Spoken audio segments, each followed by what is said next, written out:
เอาเนาะมื้อนี้เฮาก็สิพาไปเบิ่งไร่เบิ่งสวนเนาะไปเบิ่งไร่ก่อนน้องปลาสิไปจอบเบิ่งสวนมัน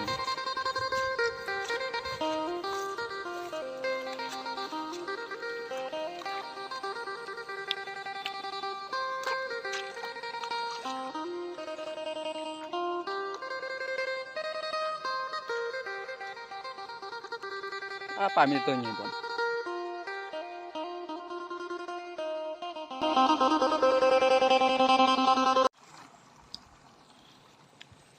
ย่างไปใกล้เติบอยู่เด้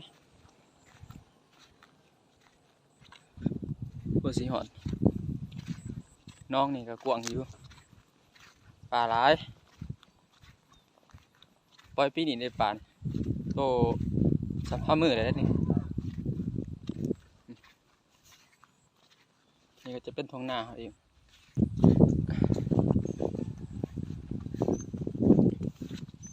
เนี่ยวิธีชีวิตบ้านเฮาสายๆออกไปหาเฮ็ดเวียกเฮ็ดงาน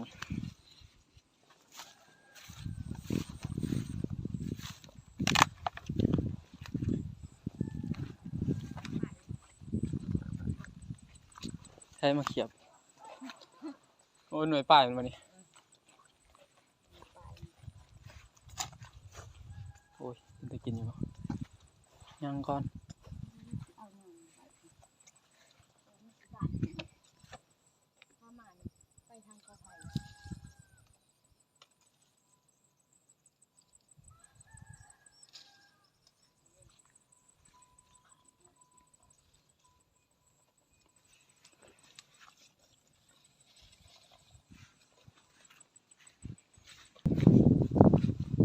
ไปเอาตามไปเลย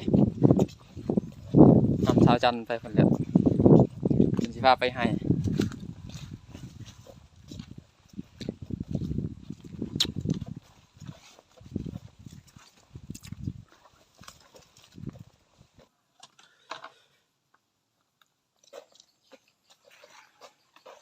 มอเสียงอดแล้วใกล้ชิดได้ฮอดเลยดิก็จะ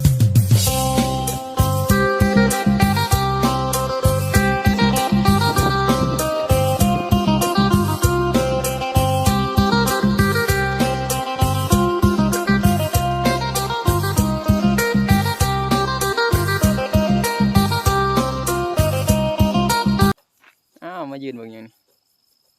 โอเคทุกคนสิลักขามหัวเลย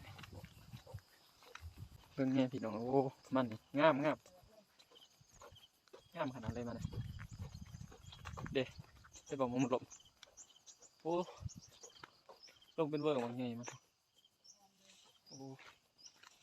ยังไงโอ้คนเขาตัดเหมือนกับไพ่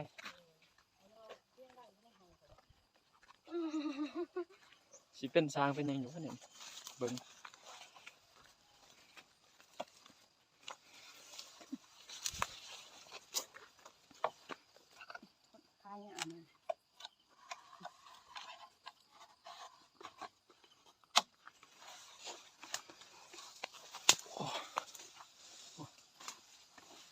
นั่นจะเป็นมันงาม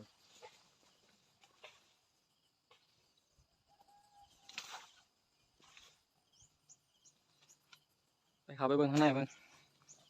เป็นยังไง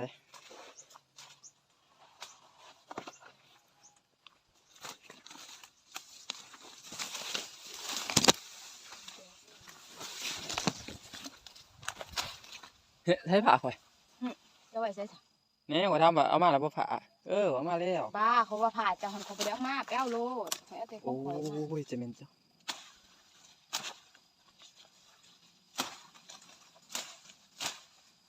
ทางที่ก่อนมันจะไปขายเลยมาทางมาถือผ่านเบิ่งเอาเจ็บเลยเนาะจะได้เป็นยังเป็นหัวอยู่บ่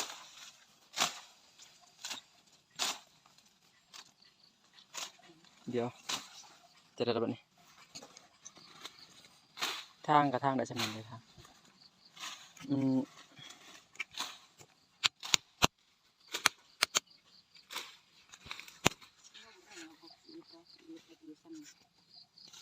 มันหึงเลยดิ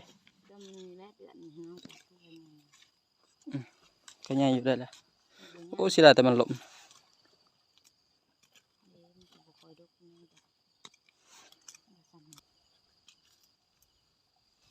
มันหลบเสียจะได้พี่น้องไผเคยเห็นมันหลบจังซี่เนี่ยนี่บอกว่ามันสิมีหัวมันสิเป็นอยู่บ่หรือสิทางออกบ่หรือว่าจังไดนี่ก็เอามาฉีดใบมันนะเอ้ยอันนั้นบ่ฉีดกระดาษเป็นหยังวะฉีดบ่เป็นอันบ่ฉีดกระดาษนะคือจังยืนอยู่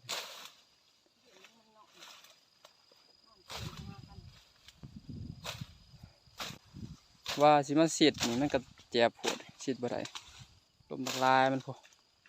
ทั่วให้เลยจนคู่ส่วนกล้วยแต่พันดอกค่ะวะพอไม่พันดอกบ่ฮู้สิพันมัน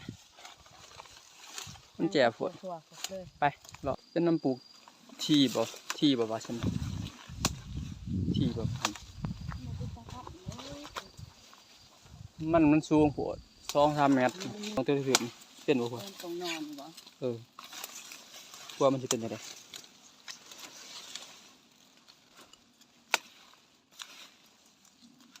นี่ดิหัวมันน้อยตายหัวเน่าน้ำพร้อม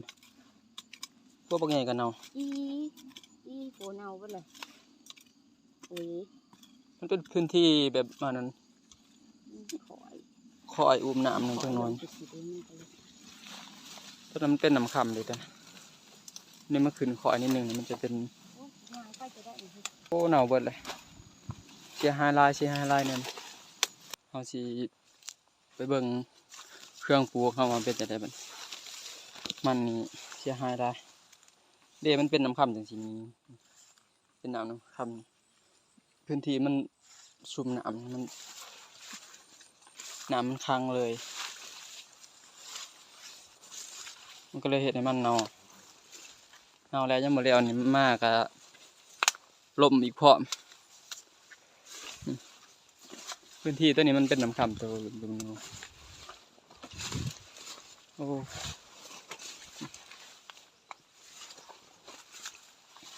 ไปเบิ่งไปเบิ่งอันนั้นมักพริกพอเราปลูกไว้ว่ามันจะเป็นยังไงมากอยู่แล้วบ่เบิ่งเจ้าของสวนนะเจ้าของสวนเบิ่งหน้าเจ้าของสวนนี่โอ้เป็นจะได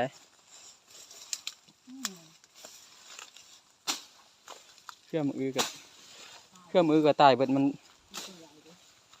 หน้ามันเป็นเล่นเป็นอย่างเขินมันเป็นน้ำค่ำอย่างสิแล้วมันเปื่อยเบิด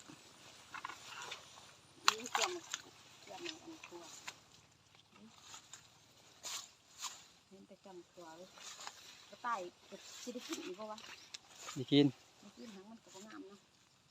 มันบ่งามนะพุ่นน้ำบักลายมันโอ้เท่านี้เจ็บคักจักสิว่ามันชวนนี่เบิดเลย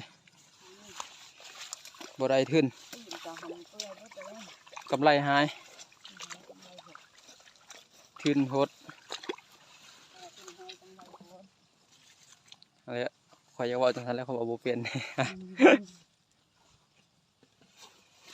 โอ้งามโพดกับบ่ดีเด้อพอมันสิลบมันเป็นสวนใหม่เด้สวนตัวนี้กำลังเบิกปีนี้เนาะกำลังเบิกออกปีนี้แล้วก็ปลูกมันก็เลย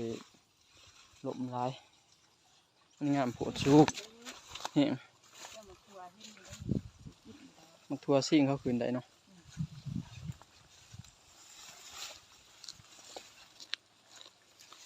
คืออันนี้อันนี้ลายดิมากระดอมนี่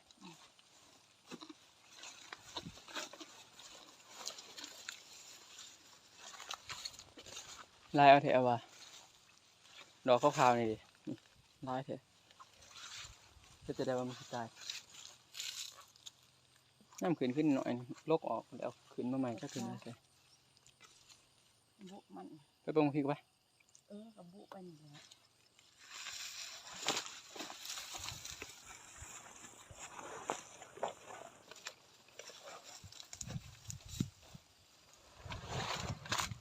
ผ้าขอบูอีบัน บุไปนี่แหละ โอ้ มันหลบ ไปได้บันไปเรือซ้ำนี่มันโอ้ยใบมันก็เรื่องกระเน่าย่างไปเบิ่งพริกใส่ รอนี่มันเหลือเน่าเลยมันเหลือนี่แนงเจาะ ได้เขามาชวนว่าสิมาทางหญ้านี่ทางมันบ่ได้หยังได้มันก็บ่ได้ทางอันนี้ใบบอนน้ำเด้อหรือว่าพักน้ำบ้านเฮาเอาเก็บไป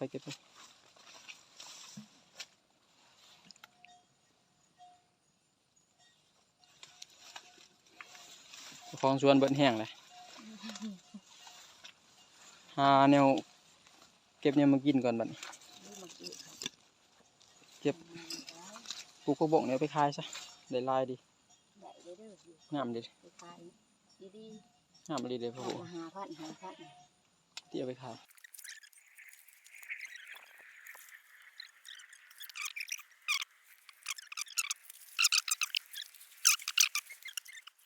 โหเป็นผักบงหรือใบยังขึ้นกกใหม่ตัวนั้นบอกใบบางใหญ่มัน บุ ใบสามใบบางเอาถืนตอนสอนเนาะไปเบิ่งมาพริกดูเดี๋ยวมันเป็นห้องติดกับไก่มันเป็นห้องนำอะไรมันเป็นน้ำค่ำดินพื้นที่นี่น่าจะป้อเฮ็ดหน้าไปจังซั่น เฮ็ดเขาให้ดิ เฮ็ดหน้าแล้วก็ปลูก คืออันนั้น พืชผักจังซี่ คืออันนั้น น่าจะได้ อันนั้นจัน ปลูกมันเป็นนี่ในรูปเลยให้ไปเบิ่งพริกไปเบิ่งพริกก่อนโอ้พริก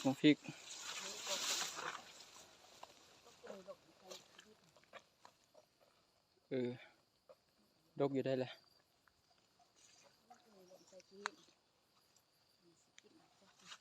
เอาไม้เสียบนี่เดี๋ยวไปหักไม้เสียบมาใส่แล้วก็เอาเครื่องมัดไว้ ทำไว้เนาะเก็บไปดอกอยู่เที่ยงไปเนี่ย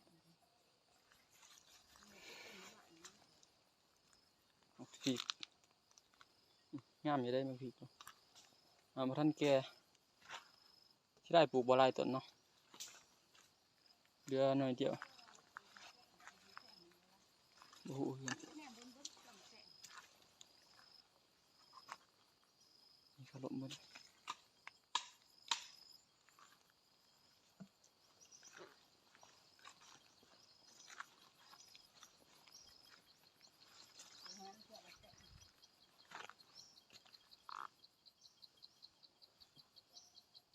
ต้นนะครับเนี่ยกองขี้ดินเรีย